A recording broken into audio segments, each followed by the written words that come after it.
Hello friends, स्वागत है आप सभी का हमारे चैनल स्टडीजेनिक्स में। दोस्तों, आज की इस वीडियो में हम बात करने वाले हैं साइंस के 10 क्वेश्चन की। जो साइंस की सीरीज चल रही है 5000 क्वेश्चन की, उसका पार्ट 14 डिस्कस करने वाले हैं, जिसमें हम 10 क्वेश्चन को डिटेल में डिस्कस करेंगे। तो करते हैं वीडियो को स्टार्ट। दोस्तों, पहला प्रश्न हमारे सामने दे रखा है, पानी के पृष्ठ तनाव के साथ क्या होता है जब उसमें डिटर्जेंट मिलाया जाता है। जब पानी में हम डिटर्जेंट मिलाते हैं दोस्तों, तो उसका पृष्ठ तनाव के साथ क्या होता है। तो दोस्तों, जब डिटर्जेंट होता है, जब उसे हम पानी में मिलाते हैं तो वो क्या करता है कि पानी के जो अणु होते हैं उनके मध्य में जो बल होता है उस बल को कम कर देता है। उसका वो तनाव जो होता है, बल होता है, उसे कम कर देता है, तो उसका पृष्ठ तनाव कम हो जाता है। तो ऑप्शन नंबर 20 का सही हो जाएगा। चलते हैं दोस्तों अगले प्रश्न की ओर। अगला प्रश्न है दोस्तों हमारे सामने प्रश्न नंबर 2, गुब्बारों में कौन सी गैस भरी जाती है। जो गुब्बारे होते हैं उड़ने वाले, उनमें कौन सी गैस भरी जाती है। तो दोस्तों, गुब्बारों में हाइड्रोजन गैस भरी जाती है। तो ऑप्शन नंबर 20 का सही हो जाएगा। दोस्तों, हाइड्रोजन गैस क्यों भरी जाती है? क्योंकि हाइड्रोजन गैस हल्की होती है। दोस्तों, हाइड्रोजन गैस सबसे हल्की होती है और पर्याप्त उपलब्धता के कारण यह सस्ती भी होती है। इसके कारण हाइड्रोजन गैस को गुब्बारों में भरा जाएगा। तो ऑप्शन नंबर 20 का सही हो जाएगा। चलते हैं अगले प्रश्न की ओर दोस्तों। तो इस प्रश्न नंबर 3 है हमारे सामने दोस्तों, नींबू में कौन सा एसिड पाया जाता है। कौन सा एसिड नींबू में पाया जाता है। तो दोस्तों, साइट्रिक एसिड जो होता है, साइट्रिक एसिड नींबू में पाया जाता है। दोस्तों अब बात करते हैं इसके ऑप्शन की। तो टार्टरिक एसिड जो होता है दोस्तों, टार्टरिक एसिड अंगूर, इमली आदि फलों में पाया जाता है। दोस्तों, बात करते हैं लैक्टिक एसिड की। तो लैक्टिक एसिड जो है दूध में पाया जाता है। लैक्टिक एसिड दूध में। दोस्तों, फार्मिक एसिड जो होता है, वो जो चींटियाँ होती हैं, लाल चींटियाँ और शहद की जो मक्खियाँ होती हैं और बिच्छू जो होते हैं, इनमें फार्मिक एसिड पाया जाता है। तो चलते हैं अगले प्रश्न की ओर दोस्तों। अगला प्रश्न है हमारे सामने प्रश्न नंबर 4 है, अस्थमा रोगियों और समुद्री गोताखोरों के कृत्रिम श्वसन के लिए निम्नलिखित में से किस गैसों का उपयोग किया जाता है।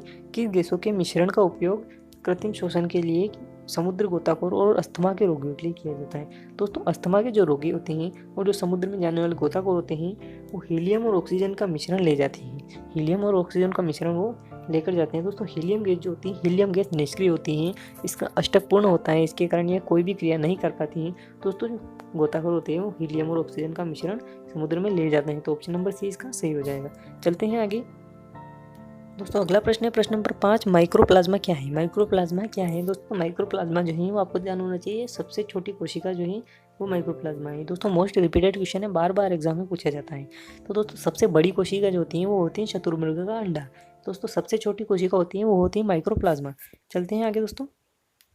अगला प्रश्न है प्रश्न नंबर 6, लाल रक्त कोशिकाओं के अंदर प्रोटीन क्या है जो ऑक्सीजन वाहक है। दोस्तों, लाल रक्त कोशिकाओं के अंदर जो हीमोग्लोबिन होता है, हीमोग्लोबिन प्रोटीन होता है, वो होता है ऑक्सीजन वाहक। दोस्तों, आरबीसी जो होती हैं, आरबीसी ही CO2 को भी फेफड़ों तक लेकर आती है, यानी कार्बन डाइऑक्साइड को भी हमारे शरीर में विभिन्न स्थानों से फेफड़ों तक जो होती है आरबीसी ही लेकर आती हैं, जिससे फेफड़े श्वसन के द्वारा कार्बन डाइऑक्साइड को बाहर निकाल सकें। वो भी आरबीसी ही काम करती हैं। और हीमोग्लोबिन का जो काम होता है, आरबीसी हीमोग्लोबिन जो होता है, ये ही ऑक्सीजन वाहक हमारे शरीर में होता है। चलते हैं दोस्तों अगले प्रश्न की ओर। अगला प्रश्न है प्रश्न नंबर 7, निम्नलिखित में से किसमें प्रोटीन उपलब्ध नहीं है। इन सब में से कौन सा ऐसा पदार्थ है जिसमें प्रोटीन नहीं पाया जाता है।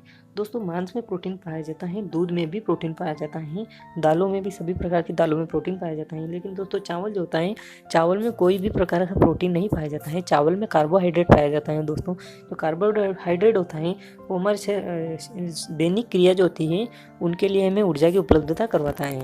तो ऑप्शन नंबर सी इसका सही हो जाएगा, क्योंकि चावल में कोई भी प्रोटीन नहीं पाया जाता है। चलते हैं अगले प्रश्न की ओर। दोस्तों, अगला प्रश्न है प्रश्न नंबर 8, डीसी जनरेटर किसके आधार पर कार्य करता है। तो दोस्तों, डीसी जनरेटर जो होता है वो डीसी धारा को उत्पन्न करता है। तो डीसी जनरेटर होता है वो फेराडे का इलेक्ट्रोमैग्नेटिक प्रेरण का नियम पर कार्य करता है। तो ऑप्शन नंबर ए इसका सही हो जाएगा। दोस्तों, जब कंडक्टर होता है वो चुंबकीय क्षेत्र में चलता है दोस्तों, तो ये बल की चुंबकीय रेखाओं को काटता है। जो बल की चुंबकीय रेखाओं को बलपूर्वक काटता है, तो उसके कारण क्या होता है, कंडक्टर में ईएमएफ प्रेरित हो जाता है, यानी ईएमएफ प्रेरित कंडक्टर में हो जाता है, जिसके कारण उसमें धारा उत्पन्न हो जाती है। दोस्तों, चलते हैं अगले प्रश्न की ओर।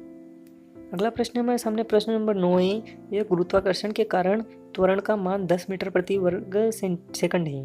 तो 5 मीटर की ऊंचाई पर रखे 1 किलो द्रव्यमान के पदार्थ की स्थितिज ऊर्जा का मान क्या होगा। दोस्तों, स्थितिज ऊर्जा यानी पोटेंशियल एनर्जी का मान हमें पूछ रहा है। दोस्तों, पोटेंशियल एनर्जी ज्ञात करने का फॉर्मूला होता है पीई बराबर mgh। पीई बराबर होता है mgh। तो दोस्तों, इस फॉर्मूले से हम इसको ज्ञात करेंगे तो क्या होगा दोस्तों, एम हो जाएगा हमारा द्रव्यमान है इसका 1 किलो, जी दे रखा है हमें 10 और ऊंचाई दे रखी है 5। तो इन सबका गुणा करेंगे तो 10 × 5 हो जाएगा 50, यानी इसका ऑप्शन नंबर ए इसका सही हो जाएगा। 50 जूल इसका राइट आंसर इसका हो जाएगा। चलते हैं दोस्तों अगले प्रश्न की ओर। दोस्तों अगला प्रश्न है प्रश्न नंबर 10 और आखिरी प्रश्न है आज के लिए। किस ग्रह पर सूर्य पश्चिम में उगता है? कौन सा ग्रह है जहाँ पश्चिम से सूर्य निकलता है? दोस्तों शुक्र ग्रह जो है, शुक्र ग्रह पर पश्चिम से सूर्य निकलता है। क्यों निकलता है दोस्तों? क्योंकि सभी ग्रह होते हैं दोस्तों पश्चिम से पूर्व की ओर परिक्रमा करते हैं, और दोस्तों शुक्र ग्रह जो है वो पूर्व से पश्चिम की ओर परिक्रमा करता है, इस कारण वहाँ पर सूर्य पश्चिम से पूर्व की ओर जाता है। दोस्तों आज के लिए इतना ही। वीडियो आपको पसंद आए तो लाइक शेयर सब्सक्राइब जरूर करें, अपने दोस्तों को शेयर करें। आज के लिए